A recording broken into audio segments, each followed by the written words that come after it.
బీసీలను ఎట్లా మభ్య పెట్టుకుంటూ వచ్చారు 1952 నుంచి పుంజాల శివశంకర్ రాసిన ఒక ఆయన జీవిత చరిత్రలో ఆ ఒక్కటే ముగింపు అనే దాంట్లోంచి ఇప్పుడు చివర్లో ఉన్నటువంటి కొన్ని పేజీలు మీకు వివరిస్తా. రెడ్లు 1952 నుంచి బీసీలను ఏ రకంగా మోసం చేసుకుంటూ వస్తూ ఉన్నారో ఇందులో ఉంటుంది క్లియర్గా. దయచేసి మీరు చదవకండి, నేను చదివి వినిపిస్తా, కనీసం వినండి.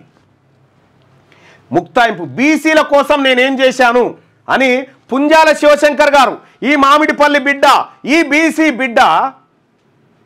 బీసీ బిడ్డ తన జాతి కోసం, తన జాతి భవిష్యత్తు కోసం అమృత్సర్ రైల్వే స్టేషన్ బయట బూట్లు షూస్ పాలిష్ చేసిన అంబేద్కర్ బీసీలకు ఆయన ఏం చేసిండో, ఆయన ఎంత తపన పడ్డాడో ఒకసారి చూడండి. బీసీ కమిషన్ గురించి కలిసినప్పుడు, నేను జవహర్లాల్ నెహ్రూ గారిని కలిసినప్పుడు గురించి నన్ను ఆశీర్వదించారు. అది ఎలా పనిచేసిందంటే అదొక అద్భుతం. వెనుకబడిన తరగతుల స్థితిగతులను అధ్యయనం చేయడానికి మొట్టమొదటి కమిషన్ 1953లో నెహ్రూ ప్రభుత్వ పాలనలో ఏర్పాటైంది. ఎప్పుడు?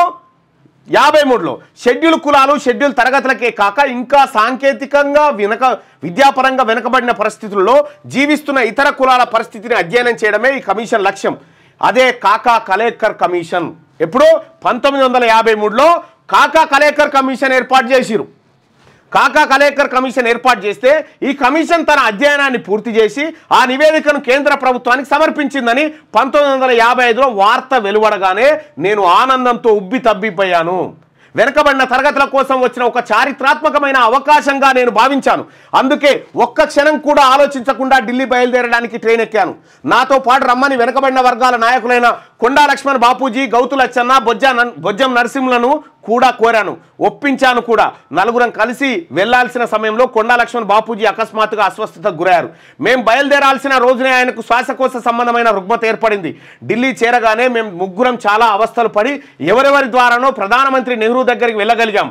ఆయనను తీన్మూర్తి భవన్లో కలిసి వెనకబడిన వర్గాల దయనీయ పరిస్థితులను వివరిస్తూ కాకా కలేకర్ కమిషన్ సిఫార్సులను వెంటనే అమలు చేయవలసిందిగా అభ్యర్థించాం. ఎవరు? పి. శివశంకర్.